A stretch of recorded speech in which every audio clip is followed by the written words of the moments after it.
নমস্কার ছাত্রছাত্রীরা, আশা করি তোমরা সবাই খুব ভালো আছো। তো আবার একটা নতুন ভিডিওতে আমরা চলে এলাম। এখানে আমরা এবিটিএ ক্লাস 10-এর টেস্ট পেপারের পেজ নম্বর 114 আমরা আলোচনা করব, যেখানে বিভাগ কয়ের উত্তর তোমাদের দেওয়া আছে। সুতরাং আমরা বিভাগ ক্ষয়ের উত্তরগুলো, সমস্ত যে 20টা প্রশ্ন আছে সেগুলোর উত্তর আমরা আলোচনা করব, এসএকিউ এমসিকিউ স্তম্ভমেলা। তো প্রথম প্রশ্ন দিয়েছে, এখানে দেখতে পাচ্ছ তোমরা, আশা করি, যে কোন দিনটি, আচ্ছা এখানে একটা কথা বলে রাখি, এই সমস্ত উত্তর ভিডিওর লাস্টে আমি দিয়ে দেবো, মানে ছবি হিসেবে। তোমরা স্ক্রিনশট নিয়ে নিতে পারো, অথবা তোমরা ফেসবুক চ্যানেল ফলো করতে পারো বা টেলিগ্রাম চ্যানেলের লিঙ্ক যুক্ত হতে পারো, সেখানে তোমরা এগুলো পেয়ে যেতে পারবে।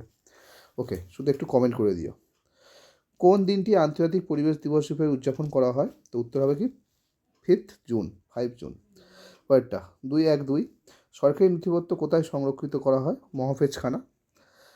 2-1-3, বেঙ্গল টেকনিক্যাল ইনস্টিটিউটের প্রথম অধ্যক্ষ কে ছিলেন? মানে বিটিআইয়ের প্রথম অধ্যক্ষ কে ছিলেন? উত্তর হবে প্রমথনাথ বসু। নেক্সট, গান্ধীবুড়ি নামে কে পরিচিত ছিলেন? উত্তর হবে মাতঙ্গিনী হাজরা। এবার আমরা আসবো পরের উপবিভাগ 2.2, ঠিক ভুল। বলে যে ফরাজি আন্দোলনের একজন নেতা ছিলেন হাজি শরিয়ত উল্লাহ, একদম ট্রু, এটা সত্য। পরেরটা 2-এর দাগেরটা, বঙ্গভঙ্গ বিরোধী আন্দোলন সীমাবদ্ধ ছিল কৃষক শ্রেণীর মধ্যে। তো এটা ভুল, কারণ এখানে কৃষক শ্রেণী পুরোপুরি যোগদান করেনি সব ক্ষেত্রে।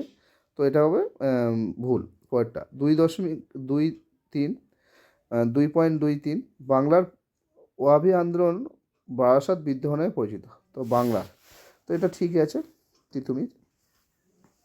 4 দাগের প্রশ্ন, ডক্টর অনিল শীল 18 শতককে সভা সমিতির যুগ বলে অভিহিত করেছেন। তো উত্তর হবে ভুল, এটা কারণ 18 শতক না, উনি 19 শতককে সভা সমিতির যুগ বলে অভিহিত করেছেন।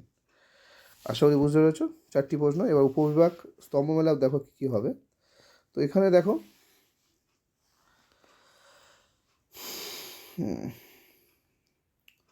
Aurobindo Ghosh Bengal National School and College, Keshabchandra Sen Nababidhan, Drinkwater Bethune Hindu Balika Vidyalaya, আর নেলি সেনগুপ্ত শ্রমিক ধর্মঘট।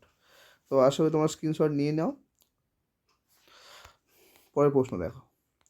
তো 2.4, এটা ম্যাপ পয়েন্টিং আছে। ম্যাপ পয়েন্টিংয়ের সর্বশেষ আমি একটা তোমাদের ম্যাপ কমপ্লিট করে তোমাদেরকে গ্রুপে শেয়ার করে দেবো, বা ফেসবুক চ্যানেল বা ইউটিউবে তোমাদের জানিয়ে দেবো। তো আর আমি একটা টেস্টের জন্য একটা ম্যাপ পয়েন্টিংয়ের সাজেশান দিয়েছি, সেটাও মাধ্যমিকের জন্য যথেষ্ট গুরুত্বপূর্ণ, তোমরা সেটা নিয়ে নিতে পারো, ফেসবুকে সেটা আপলোড করা আছে। পরেরটা 2.5, এখানে উপবিভাগ, এখানে প্রশ্ন আছে, বিবৃতি এবং তার ব্যাখ্যা আছে। তো বিবৃতিগুলি পড়ে আমাদের ব্যাখ্যাগুলো চুজ করতে হবে।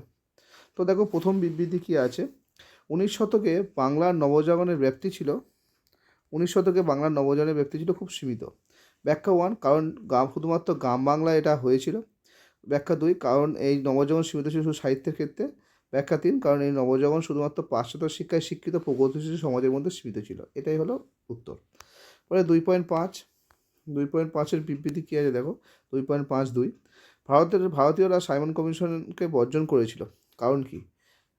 ব্যাখ্যাগুলো পড়ে নেওয়া যাক। সাইমন কমিশনকে কেন বর্জন করেছিল ভারতীয়রা? এই কমিশনে কোনো ভারতীয় ছিল না, এটা ঠিকঠাক লাগছে।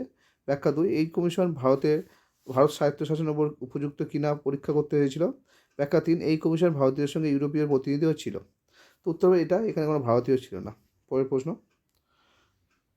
3-এর দাগে বিবৃতি, বারদৌলি সত্যাগ্রহ অনুষ্ঠিত হয়েছিল 1920 খ্রিস্টাব্দে। ব্যাখ্যা 1, এটি ছিল কারখানার মালিক শ্রেণীর শোষণের বিরুদ্ধে শ্রমিকদের একটি আন্দোলন। ব্যাখ্যা 2, এটি ছিল মূলত সরকারি রাজস্ব আদায়ের বৃদ্ধির বিরুদ্ধে ধনী কৃষক শ্রেণী ও কৃষক শ্রমিকদের যৌথ আন্দোলন। ব্যাখ্যা 3, এটি ছিল ঋণ দাস কৃষি শ্রমিকদের ধনী কৃষক শ্রেণীর শোষণ অত্যাচারের বিরুদ্ধে আন্দোলন। তাহলে এটা হবে ঋণ দাস কৃষি শ্রমিকদের ধনী কৃষকদের বিরুদ্ধে একটা আন্দোলন। ব্যাখ্যা 3 উত্তর হবে। তো 4 দাগের প্রশ্ন, বিবৃতি, 1940 খ্রিস্টাব্দে 12 ফেব্রুয়ারি দিনটি রশিদ আলী দিবস রূপে পালিত হয়। ব্যাখ্যা 1, রশিদ আলী ছিলেন ভারত ছাড়ো আন্দোলনের জনৈক শহীদ। ব্যাখ্যা 2, রশিদ আলী ছিলেন জনৈক ছাত্রনেতা। ব্যাখ্যা 3, রশিদ আলী ছিলেন আজাদহিন্দ বাহিনীর একজন ক্যাপ্টেন। তো এটা হবে উত্তর, ব্যাখ্যা 3। তো এই ছিল তোমাদের বিভাগ ক্ষয়ের সমস্ত প্রশ্নের উত্তর। আচ্ছা, আশা করি তোমার ছবিটাও দেখতে পাচ্ছ। তো এইভাবে ভিডিও পেতে চ্যানেলটা অবশ্যই সাবস্ক্রাইব করে রাখো, পাশে থাকা বেল আইকনটি প্রেস করে দাও, আর ভিডিওটি ভালো লাগলে ভিডিওটি অবশ্যই লাইক করো আর বন্ধুদের সঙ্গে শেয়ার করো। ধন্যবাদ, দেখা হচ্ছে পরের ভিডিওটি।